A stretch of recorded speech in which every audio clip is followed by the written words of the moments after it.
Волшебная шапочка. Жил-да был честный и добрый старик. Но был он настолько беден, что едва мог добыть себе пропитание.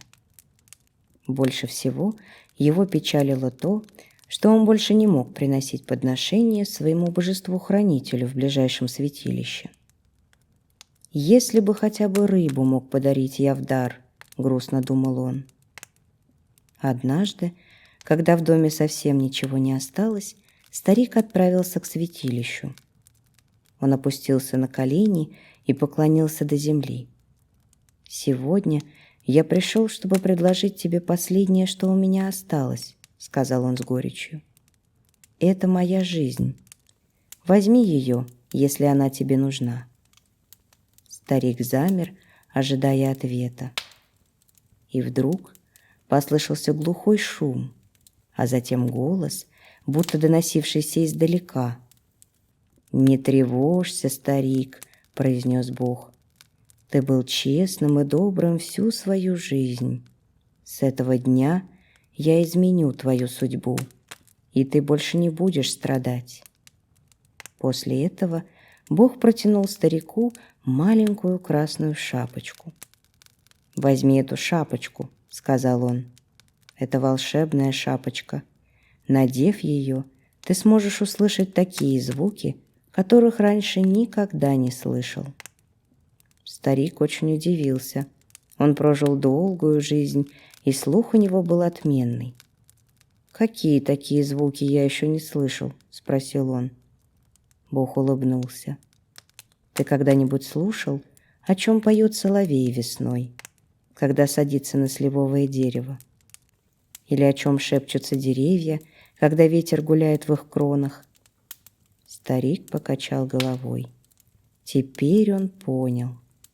«Спасибо, милостивый Бог», — сказал он. «Я буду беречь эту шапочку, как сокровище». Старик забрал шапочку и направился домой. По пути солнце стало припекать, и он остановился, чтобы отдохнуть в тени большого дерева у дороги. Вдруг он заметил 2 черных ворон, которые сели на ветви. Один прилетел с гор, а другой — с моря. Они громко каркали, будто разговаривали друг с другом. Старик быстро надел волшебную шапочку и сразу понял все, что говорят вороны. «Как дела за морем?» — спросил горный ворон. «Там нелегко», — ответил морской. «Все сложнее находить корм для птенцов». «А как в горах?» «У нас тоже беда», — ответил горный ворон. «Мы переживаем за нашего друга, камфорное дерево. Оно слабеет с каждым днем, но ни умереть, ни жить не может». «Почему так?» — удивился морской ворон. «Это долгая история», — вздохнул горный. 6 лет назад один богатый человек построил у себя в саду гостевой дом. Для этого он срубил камфорное дерево, но его корни оставил нетронутыми. Теперь дерево не мертво, но и жить не может. Каждый раз, когда из-под дома пробиваются новые побеги, садовник их обрезает. «Бедное дерево», — с сочувствием сказал морской ворон. «И что же оно делает?» «Его корни все еще живы, но люди обрезают новые побеги.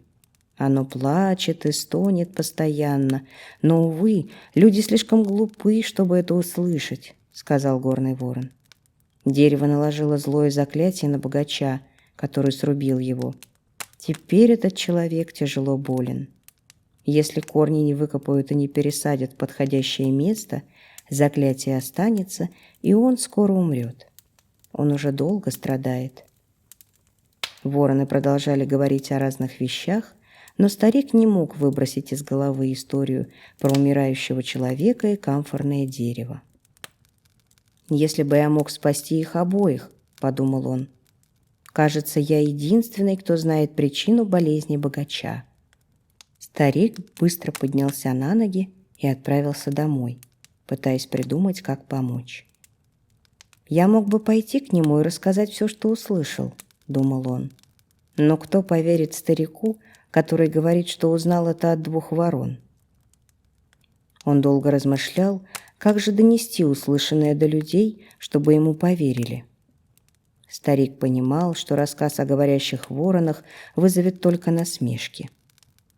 «Мне нужно придумать что-то мудрое, чтобы меня услышали и поверили», — думал он, шагая по дороге. И тут его осенила идея. «Я притворюсь предсказателем.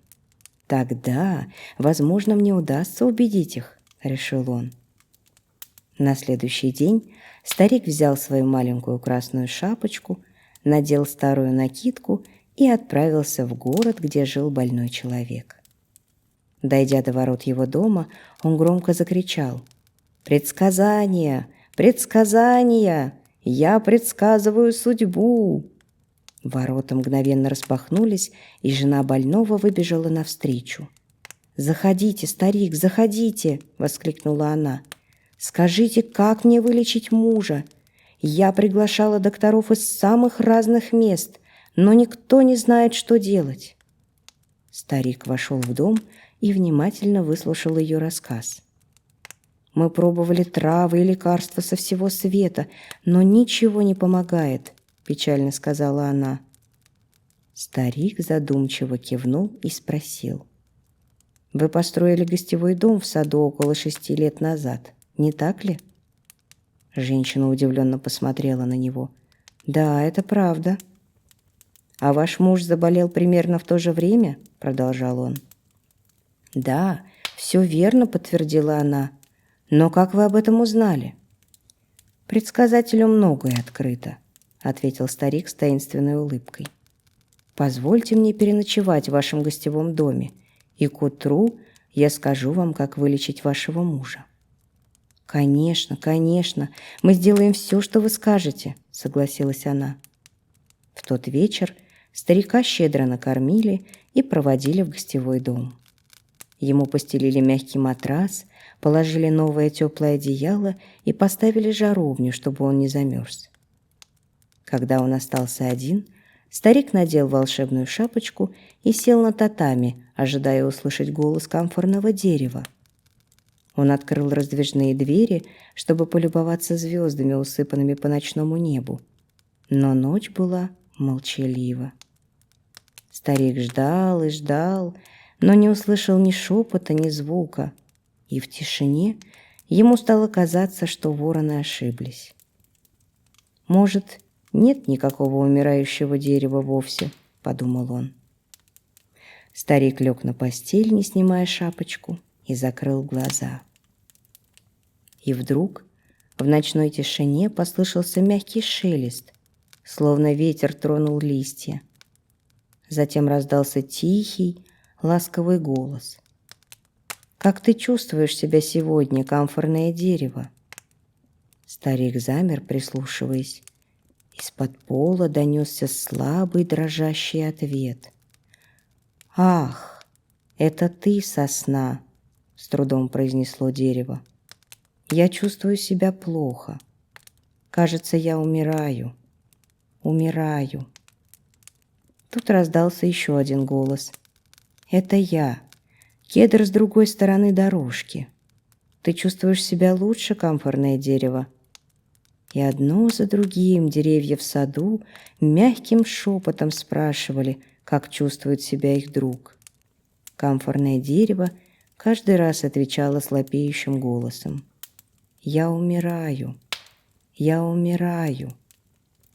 Старик понял, если дерево погибнет, то умрет и хозяин дома. Рано утром он поспешил к больному. «Я знаю, что вас мучает», — сказал старик. «Ваш недуг связан с камфорным деревом, чьи корни находятся под гостевым домом.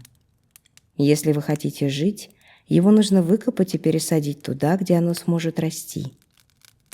Слабо кивнув, больной ответил: «Я готов сделать все, лишь бы выздороветь». Того же дня в деревню вызвали плотников и садовников. Они разобрали пол гостевого дома и нашли пень камфорного дерева.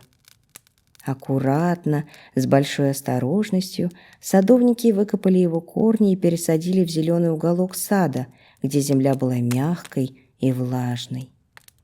«Ах, наконец-то!» — услышал старик счастливый вздох дерева. «Теперь я снова могу тянуться к свету и воздуху. Теперь я буду расти». Как только дерево пересадили, хозяину дома стало лучше. Через несколько дней он уже мог вставать с постели, а вскоре совсем выздоровел. «Мне нужно поблагодарить старого предсказателя за то, что он спас мою жизнь», — сказал он. «Если бы не он, меня бы уже не было на этом свете». Хозяин дома пригласил старика и сказал ему: «Ваши слова оказались мудрее всех советов докторов. Примите в знак благодарности эти мешки с золотом. И знайте, что если вам когда-либо понадобится помощь, я всегда готов вам ее оказать». «Вы очень щедры», — ответил старик с улыбкой. Вернувшись домой, он взял немного золота и отправился на рынок.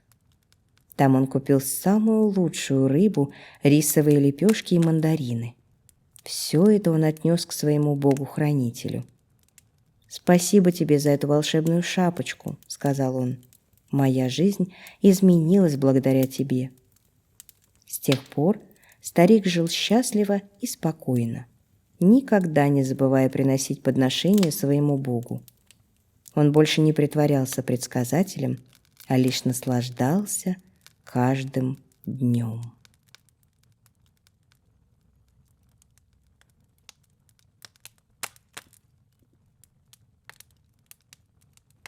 Барсук и волшебный веер. В давние времена жили в Японии демоны с длинными носами.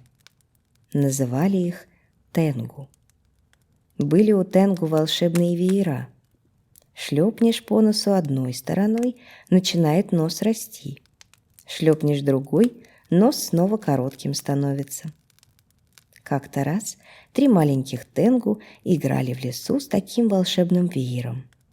Шлепали друг друга по носу то одной, то другой стороной. Увидел барсук волшебный веер и подумал: вот бы мне такой. Уж я бы времени на глупости тратить не стал. Уж я-то нашел бы, что с этим веером делать. У нас-то, в Японии, даже малые дети знают, что барсуки — мастера выделывать всякие трюки и умеют превращаться в кого угодно. Вот барсук и решил обмануть тенгу. Превратился он в маленькую девочку, положил на тарелочку 4 булочки с бобовой начинкой и пошел к тенгу.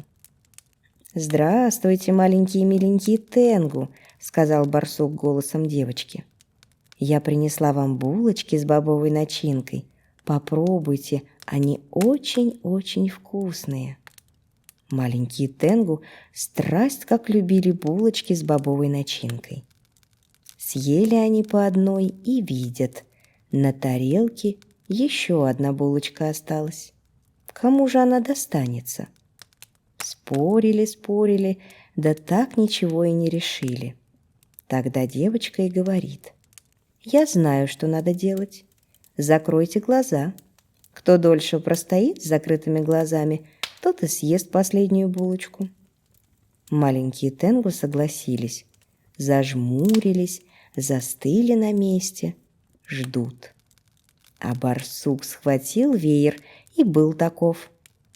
Маленькие тенгу так и остались стоять с закрытыми глазами. «Ха-ха-ха!» — смеялся барсук. «Ловко я обманул этих глупых тенгу». Думал барсук, куда же пойти с удивительным веером, где испробовать его волшебную силу, и решил отправиться в город. Пришел, видит у храма красивую девушку. Вокруг нее слуги толпятся. «Не иначе дочь богача», — подумал барсук. Подкрался к девушке и тихонько шлепнул ее по носу веером. Тут и вырос у красавицы длинный-предлинный нос. Испугалась девушка, закричала, слуги в рассыпную бросились. Шум, гам поднялся, а барсук сидит себе на камешке, усмехается. Созвал богач лекарей. Да не знают те, как такую хворь излечить. Все средства испробовали, ничего не помогает. Тогда разнеслась по городу весть: отдаст богач свою дочь в жены тому, кто дочь его исцелит, и половины своих богатств богач тому не пожалеет. Много охотников нашлось получить в жены красавицу, да еще и половину сокровищ в придачу. Только никто из них вылечить бедную девушку не смог. Пришел тогда барсук к богачу и говорит: «Отведи меня к твоей дочери, я ее мигом от недуга излечу». Обрадовался богач, повел барсука к дочери. Шлепнул легонько барсук девушку по носу волшебным веером, и нос на глазах уменьшился. Заплакал отец от радости, слугам к свадьбе готовиться велел. Все в делах да хлопотах. Только барсук день-деньской бездельничает, пьет да ест, ест да пьет, да на солнышке греется. Чем бы заняться, все думает. Достал он волшебный веер, хлоп себя по носу, нос вверх стал расти. Смотрел, смотрел барсук, да и уснул, а нос все растет. Одно облачко проткнул, другое, третье, до самого неба вырос нос у барсука. А на небе тем временем небесные строители мост строили. Видят, с земли шест какой-то тянется. Вот и шест для перил. Обрадовались и изо всей силы потянули барсука за нос. Проснулся барсук, ничего понять не может. Огляделся, испугался. Земля далеко внизу осталась, над головой пушистые облака плывут. Кричал, кричал барсук, на помощь звал, да никто не откликнулся. Что стало с тем барсуком, неизвестно. Только никто его с тех пор больше не видел.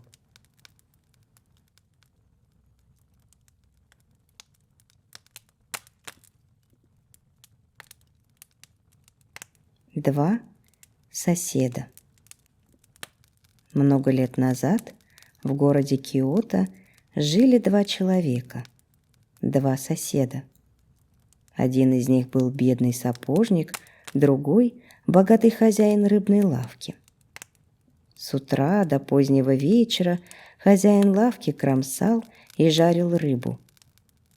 Он растягивал ее на бамбуковых рогатинах, подвешивал над жаровнями, коптил, вялил, поджаривал. Особенно вкусно готовил он угрей. Он окунал их в ароматный соус, поджаривал в масле на раскаленной сковороде, мочил в уксусе. Словом, этот человек знал свое дело. Одно только было плохо в хозяине рыбной лавки. Уж очень он был скуп и никому не давал своего товара в долг. Сосед его, бедный сапожник, очень любил копченых угрей. Но, к сожалению, он никогда не имел лишней монеты, чтобы побаловать себя. Однако давно известно, что бедность изобретательна, и наш сапожник тоже нашел выход, как ему заглушить свою любовь к копченым угрям. В полдень, когда наступал час обеда, он приходил к рыбнику и, вынув из-за пазухи рисовую лепешку, садился поближе к очагу, над которым коптились угри. Сидя у очага, бедняк-сапожник заводил с рыбником какую-нибудь беседу, а сам все время жадно втягивал в себя запах копченой рыбы. Какой это был прекрасный запах! Сапожник заедал запах рисовой лепешкой, и ему казалось, что он держит во рту жирного и нежного угря. И так он делал каждый день. Однако скупой рыбник заметил эту хитрость сапожника и решил во что бы то ни стало получить с него деньги. Однажды утром, Когда сапожник чинил чей-то гетто, рыбник вошел в его хибарку и молча подал ему листок бумаги. На этом листке было записано, сколько раз сапожник приходил в лавку и нюхал запах копченых угрей. «Для чего дает мне почтенный господин эту бумагу?» – спросил сапожник. «Как для чего?» – воскликнул хозяин лавки. «Уж не думаешь ли ты, что каждый человек может прийти ко мне и нюхать даром прекрасный запах копченых угрей? За такое удовольствие следует платить». Ничего не говоря, сапожник вынул из платка 2 медных монеты, положил их в чашку, накрыл ладонью и начал трясти чашку так, чтобы монеты громко звенели. Через несколько минут он поставил на столик чашку, прикоснулся веером к лоскутку бумаги, что принес рыбник, и сказал: «Ну вот, теперь мы квиты». «Как квиты? Что ты такое говоришь? Ты отказываешься платить?» «Да я же вам уже заплатил». «Как заплатил? Когда?» «За запах угрей я заплатил звоном моих монет. Что же вы еще хотите? Впрочем, если вы считаете, что мой нос получил больше, чем ваши уши, я могу потрясти эту чашку еще минуту». Сказав это, он потянулся за чашкой.